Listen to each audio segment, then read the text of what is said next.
नमस्कार। आज हम चर्चा करेंगे प्रधानमंत्री किसान संपदा योजना यानी पीएम-केएसवाई की। प्रधानमंत्री किसान संपदा योजना के अंतर्गत देश भर में food processing units, modern cold chains, agro processing clusters, mega food parks, food testing laboratories और फूड इरिडेशन यूनिट्स की स्थापना हो रही है। इन यूनिट्स की स्थापना से प्रोसेसिंग कैपेसिटी बढ़ रही है, पोस्ट हार्वेस्ट लॉसेस में कमी आ रही है, किसानों की आमदनी में इजाफा हो रहा है और रोजगार का सृजन भी हो रहा है। साथ ही साथ एक्सपोर्ट को भी प्रोत्साहन मिल रहा है। इसी क्रम में हम चर्चा करेंगे दो अत्याधुनिक और भविष्यगामी तकनीकों पर। फूड इरिडेशन, जो भोजन को सुरक्षित और दीर्घकालिक बनाता है, और फूड टेस्टिंग लैब, जो भोजन के हर निवाले की सुरक्षा की गारंटी देती है। ये दोनों कंपोनेंट्स प्रधानमंत्री किसान संपदा योजना के अंतर्गत देश भर में फूड सेफ्टी इकोसिस्टम को एक नई ऊंचाई दे रहे हैं। आज हमारे साथ स्टूडियो में उपस्थित हैं ministry of food processing industries के joint secretary doctor Ranjit Singh, जिनके निर्देशन में प्रधानमंत्री किसान संपदा योजना का संचालन हो रहा है। सर, आपका इस पॉडकास्ट में हार्दिक स्वागत है। धन्यवाद विवेक। इस पॉडकास्ट के सभी दर्शकों को मेरी ओर से नमस्कार एंड वेलकम। सर, प्रारंभ में आपसे हम ये जानना चाहेंगे कि प्रधानमंत्री किसान संपदा योजना के अंतर्गत फूड इरिडेशन और फूड टेस्टिंग लैब्स का क्या महत्व है, इनकी इम्पोर्टेंस क्या है? जैसे आपने अपने शुरू वाले रिमार्क्स में बताया कि जो ministry of food processing industries है, पूरे देश भर में एक food safety, food processing ecosystem infrastructure को सपोर्ट कर रही है। इसके भिन्न कंपोनेंट्स हैं, जिसमें दो बहुत ही महत्वपूर्ण जो कंपोनेंट्स हैं वो food testing laboratories and food irradiation units को सपोर्ट करना है। अब जैसे हम जानते हैं कि कोई भी खाद्य पदार्थ कंज्यूमर के पास बिल्कुल अच्छी और स्वच्छ तरीके से पहुंचना चाहिए।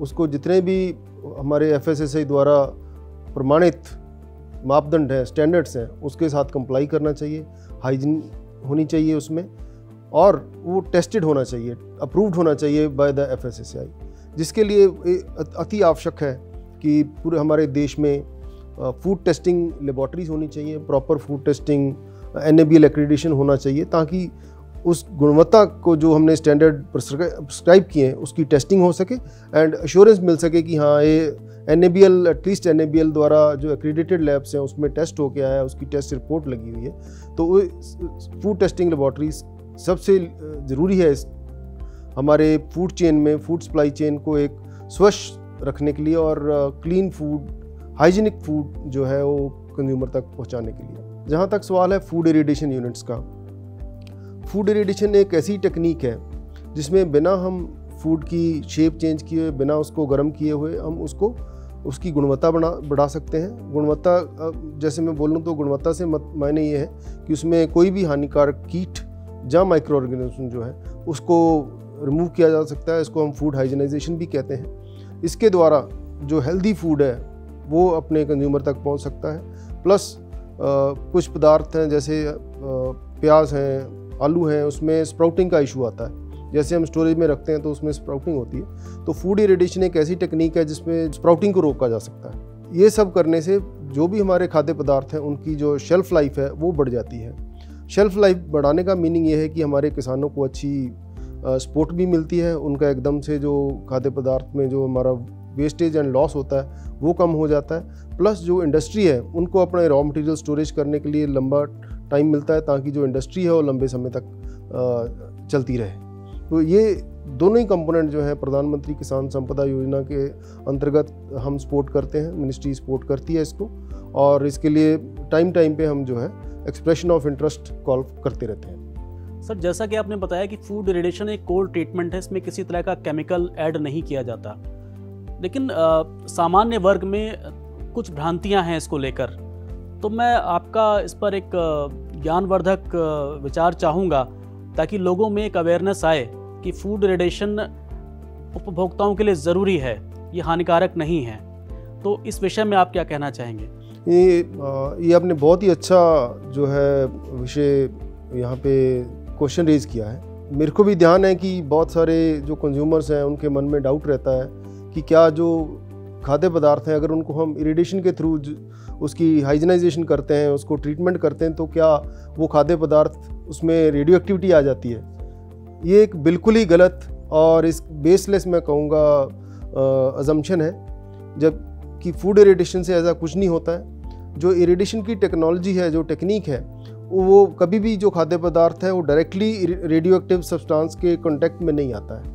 केवल उसकी जो आयनाइजिंग रेडिएशन है, और रेडिएशन भी जो प्रिस्क्राइब्ड डोज है उसके ऊपर उतनी ही डोज उस खाद्य पदार्थ को दी जाती है जितनी कि उसके लिए आवश्यक है, ताकि जो उसमें कीट हैं या कोई माइक्रो ऑर्गेनिज्म है उसको डीएक्टिवेट कर दिया जाए और डिसइंफेक्ट कर दिया जाए। जो इरिडेशन की सोर्स है, रेडिएशन का सोर्स जो है, मेनली 3 तरह के सोर्स इसमें आजकल यूज़ में है। सबसे ज़्यादा जो इम्पोर्टेंट महत्वपूर्ण है, जो लंबे समय से इसका प्रयोग हो रहा है, वो है कोबाल्ट 60, और उसके बाद इलेक्ट्रॉन बीम का आजकल नई टेक्नोलॉजी आ रही है, प्लस एक्सरेस। तो इसकी जो डोजेज है, कोई भी, चाहे वो इलेक्ट्रॉन बीम के थ्रू रेडिएशन हो, चाहे वो एक्सरे के थ्रू रेडिएशन दी जाए, जहाँ हो कोबाल्ट 60 की रेडिएशन हो, उसकी डोज पे बहुत डिपेंड करता है कि, और जो वो थ्रू लेबॉर्ट्री टेस्ट एक्सपेरिमेंटेशन उसकी स्टैंडर्ड सेट हैं, both by the Food Safety Standards Authority of India as well as the International Atomic Energy Agency and Codex। Codex जो है वो वर्ल्ड रेगुलेटर है, वर्ल्ड के लिए ग्लोबल स्टैंडर्ड्स प्रिस्क्राइब करता है सभी खाद्य पदार्थों की हाइजीनाइजेशन के लिए। तो इसमें कोई भी तथ्य नहीं है कि जो इरिडिएट किया हुआ खाद्य पदार्थ है वो किसी के लिए भी हानिकारक हो सकता है, जहाँ उसकी सेहत के लिए कोई नुकसानदायक हो सकता है। तो irradiation is like any other treatment जो हम हाइजीनाइजेशन के करते हैं, जैसे कि केमिकल ट्रीटमेंट बहुत होती है जिसमें फ्यूमिगेशन होती है।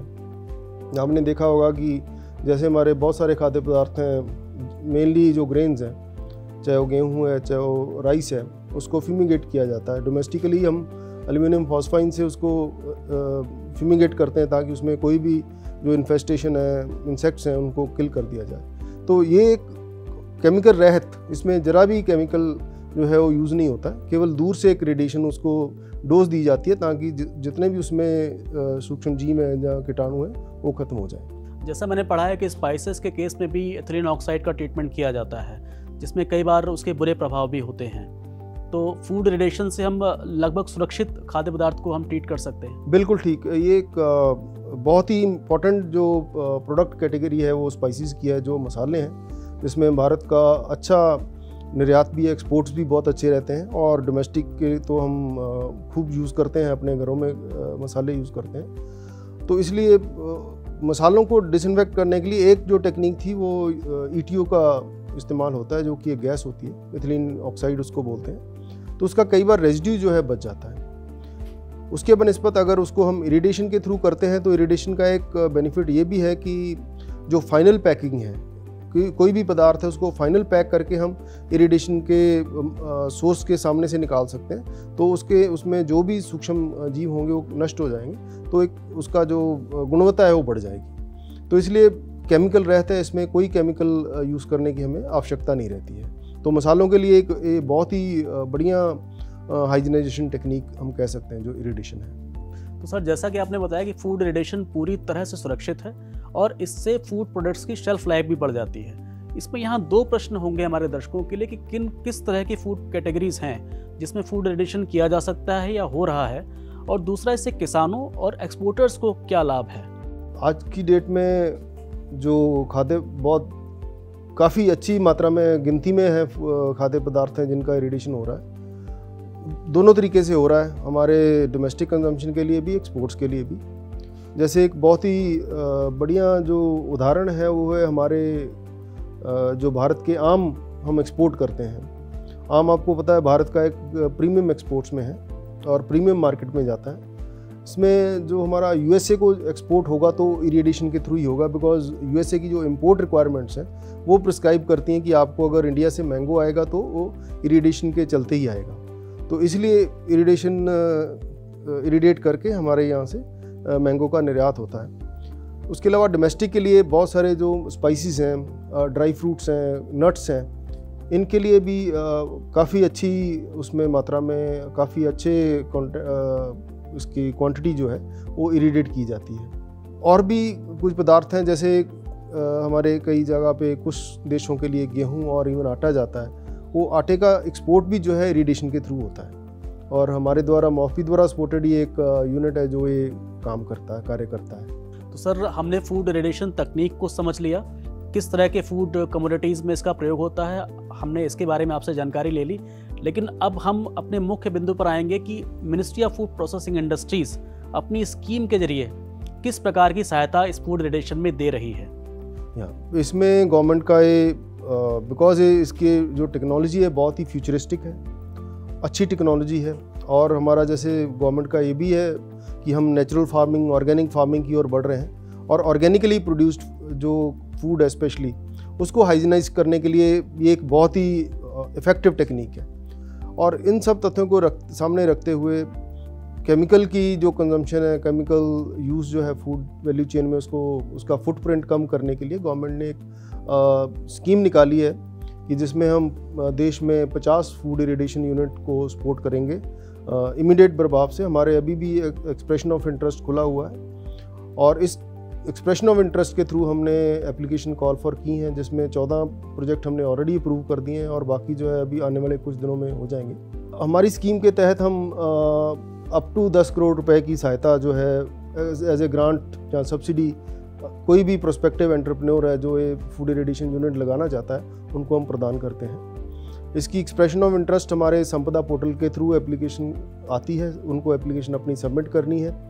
कुछ उसकी रिक्वायरमेंट्स हैं जिसमें मिनिमम इक्विटी जो है रिक्वायरमेंट वो 20% इक्विटी लगानी है, 20% बैंक से लोन होना चाहिए और जो लोन सैंक्शन और जो बैंक अप्रेजल है वो शेड्यूल्ड कमर्शियल बैंक से होना चाहिए। BARC एंड जो BARC की एक ब्रिट है, ब्रिट के साथ एक MOU साइन होता है ताकि जो सोर्स ऑफ इरिगेशन जो कोबाल्ट 60 है वो सोर्स ब्रिट द्वारा प्रदान किया जाता है। तो इसलिए हम ये भी रिक्वायरमेंट है कि वो एक ब्रिट के साथ MOU साइन कर लें और फिर हमारे पोर्टल पे अपने एप्लीकेशन डाल दें। तो हम जो है 10 करोड़ रुपए तक की जो अनुदान है, सहायता है वो सरकार देगी और प्रोजेक्ट जो है 2 साल में पूरा कर सकते हैं। और ये जो सहायता है 10 करोड़ की है हम 3 इंस्टॉलमेंट में देते हैं। इंस्टॉलमेंट जो रिलीज़ होती है वो रीइंबर्समेंट बेसिस पे होती है।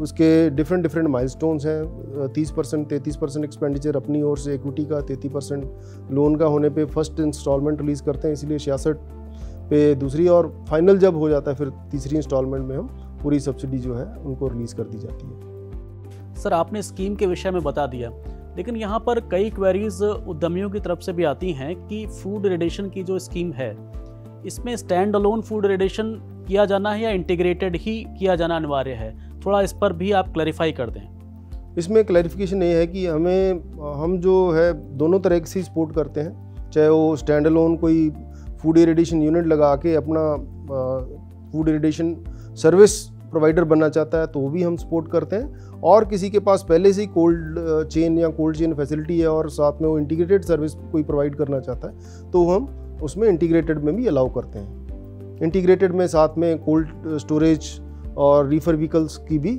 उसमें अवेलेबिलिटी है सपोर्ट की। राइट सर, अब हम आते हैं अपने दूसरे कंपोनेंट की तरफ, food safety quality assurance infrastructure, जिसके तहत फूड टेस्टिंग लैब्स की स्थापना के लिए सब्सिडी प्रदान की जा रही है।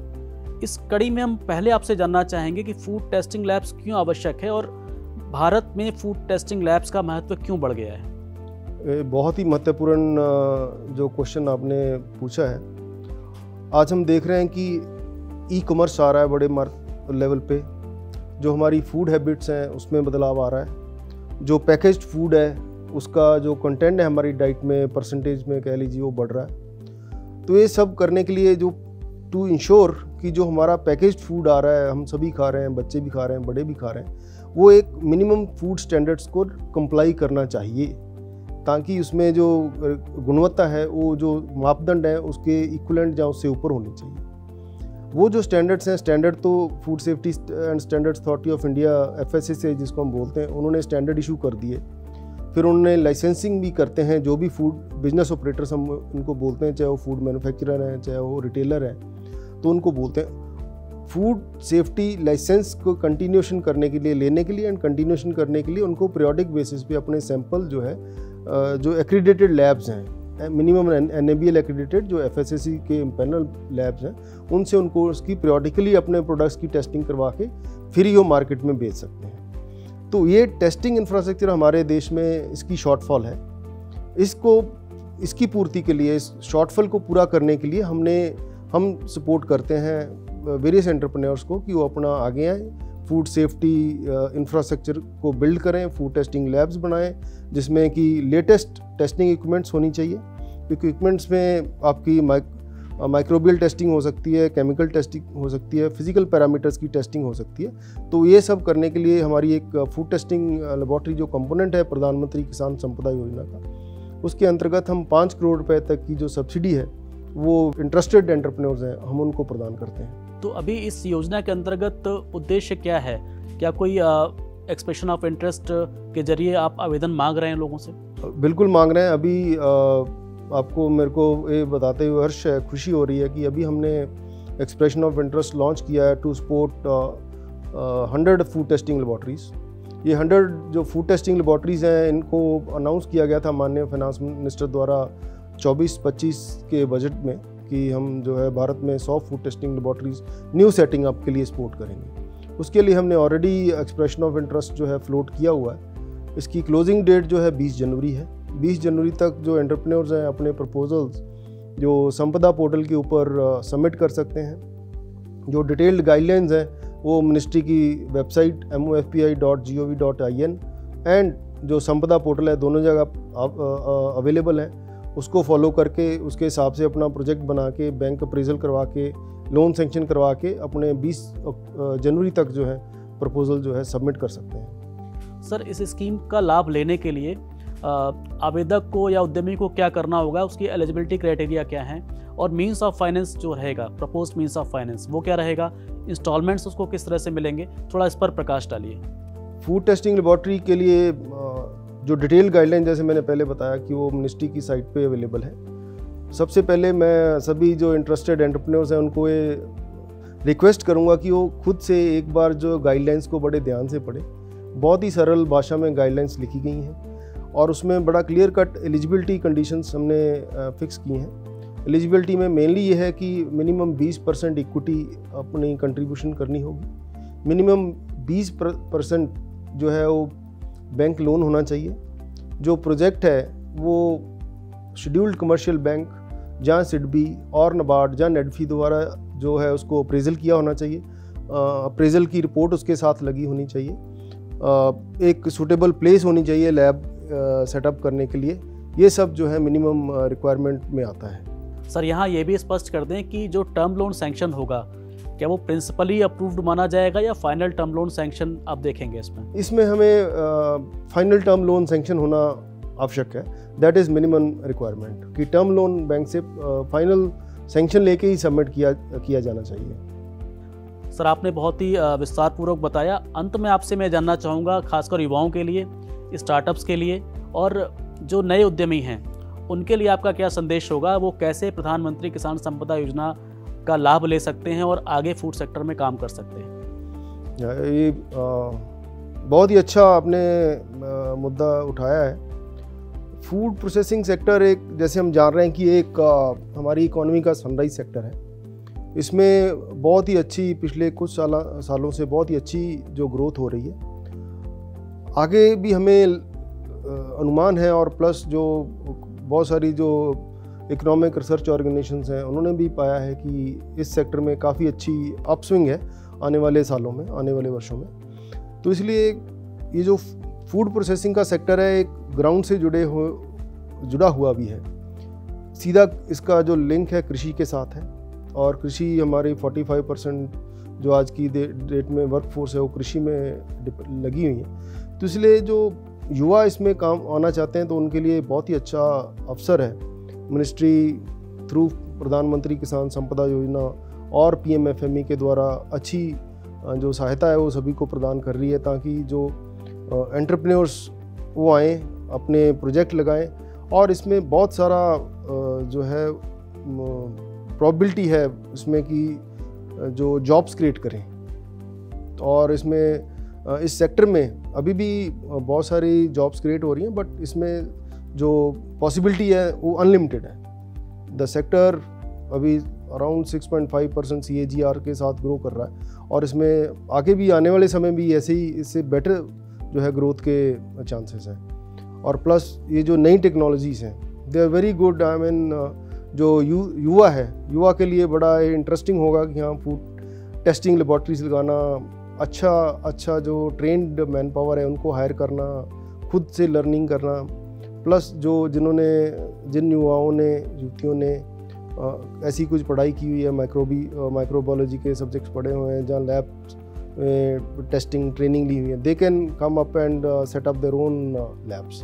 सिमिलरली इरिडेशन जो है वो भी एक उभरती हुई टेक्निक है जिसका कि अनलिमिटेड जो पॉसिबिलिटी है इंडिया में अभी, तो इसको एक्सप्लोर करें और कंट्रीब्यूट करें विकसित भारत के लिए। यही मेरा सभी युवाओं के लिए संदेश रहेगा।